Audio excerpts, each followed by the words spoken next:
Le prophète a dit, lorsque le serviteur fait ses ablutions et rince sa bouche, ses péchés sortent de sa bouche. Lorsqu'il rince son nez, ses péchés sortent de son nez. Lorsqu'il lave son visage, ses péchés sortent de son visage au point où ils sortent de tous ses cils.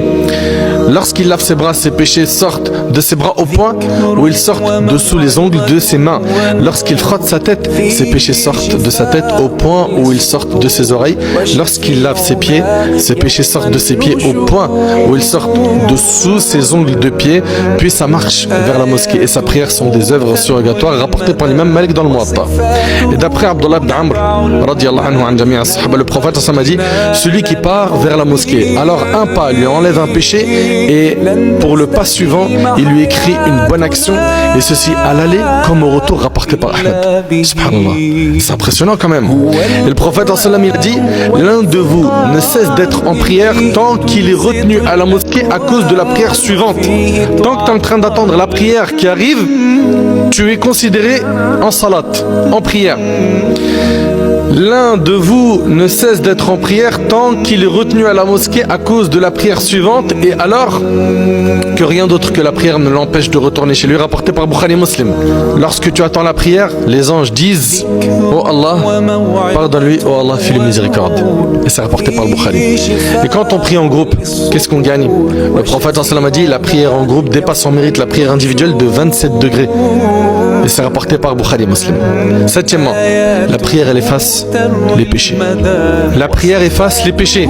Toi qui as fait plein de péchés et qui veut faire diminuer ses péchés, écoute attentivement. Le prophète a dit, l'image des 5 prières quotidiennes est celle d'une rivière abondante qui coule devant la porte de l'un de vous, où il se lave 5 fois par jour. Et c'est rapporté par Muslim. Quelqu'un qui se lave 5 fois par jour dans une rivière qui est devant chez lui, il lui reste encore une souillure quelconque? Non, il en est de même pour la personne qui accomplit ses 5 prières par jour, ça lui efface ses péchés. Et le prophète a dit, les 5 prières quotidiennes et la prière du vendredi jusqu'à la suivante effacent les péchés commis entre elles tant qu'on n'en a pas commis les grands. Et c'est rapporté par Muslim. Ça veut dire quoi? J'ai prié Subh,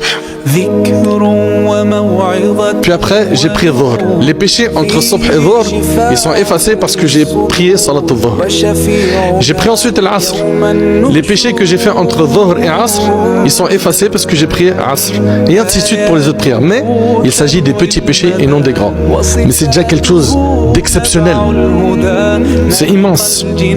Huitièmement, la prière est un repos, une tranquillité, un apaisement. Le prophète ensemble, qu'est-ce qu'il disait à Bilal? Arihna biha ya Bilal. Ça veut dire quoi? Apaise-nous avec la prière au Bilal. C'est un apaisement.